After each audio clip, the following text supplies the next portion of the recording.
আসসালামু আলাইকুম ওয়া রাহমাতুল্লাহি ওয়া বারাকাতুহু। দূরে কাছে দেশে বিদেশে যে যেখানেই আছেন সকলকে আমার আন্তরিক ভালোবাসা ও শুভেচ্ছা।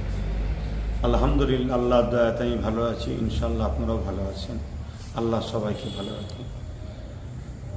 আজ কেন্দ্র সরকার যেভাবে মুসলমান ও ইসলামের সম্পদ, ওয়াকফ সম্পদকে লুটার যে ষড়যন্ত্র করছে সংশোধনীয় বিলের নামে, তার প্রতিবাদে পুরো দেশ জুড়ে আন্দোলন চলছে।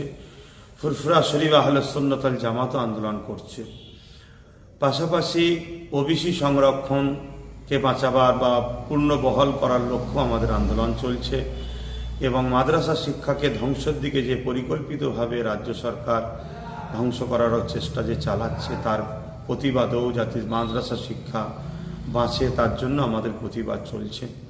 ফুরফুরা আহলে সুন্নাত ওয়াল জামাত রাজ্যের বিভিন্ন জায়গায় এই আন্দোলন করে চলেছে। ঠিক তেমনই আগামী 24শে ডিসেম্বর পূর্ব মাদারীপুর কলাঘাট টেকার স্ট্যান্ডে দুপুর 2টো থেকে বিকাল 4টে পর্যন্ত একটা প্রতিবাদ সভা কলাঘাট ফুরফুরা আহলে সুন্নাত ওয়াল জামাত ইউনিটের পক্ষ থেকে ডাক দেওয়া হয়েছে। আমার প্রত্যেকটা ভালোবাসার মানুষের কাছে আমার আহ্বান, বিগত দিন যেভাবে ন্যায় সত্যের জন্য যখনই আপনাদেরকে ডেকেছি, লক্ষ লক্ষ মানুষ আমার কাঁধে কাঁধ মিলিয়ে পাশে দাঁড়িয়েছেন। এতে আমি গর্বিত, আল্লাহ রাব্বুল আলামিনের শুকরিয়া আদায় করি। আপনাদের মতো ভাইকে আমরা পেয়েছি, পাশে পেয়েছি। ইনশাল্লাহ আগামী 24শে ডিসেম্বর আপনাদেরকে কাছে পাবো।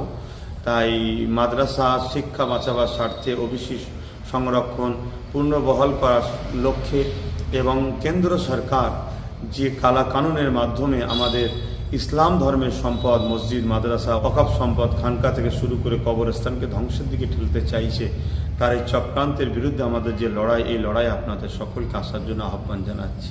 অবশ্যই মনে রাখবেন, শীতের বেলা টাইমটার দিকে দুপুর 2টো থেকে শুরু, বৈকাল 4টে পর্যন্ত ইনশাআল্লাহ হবে।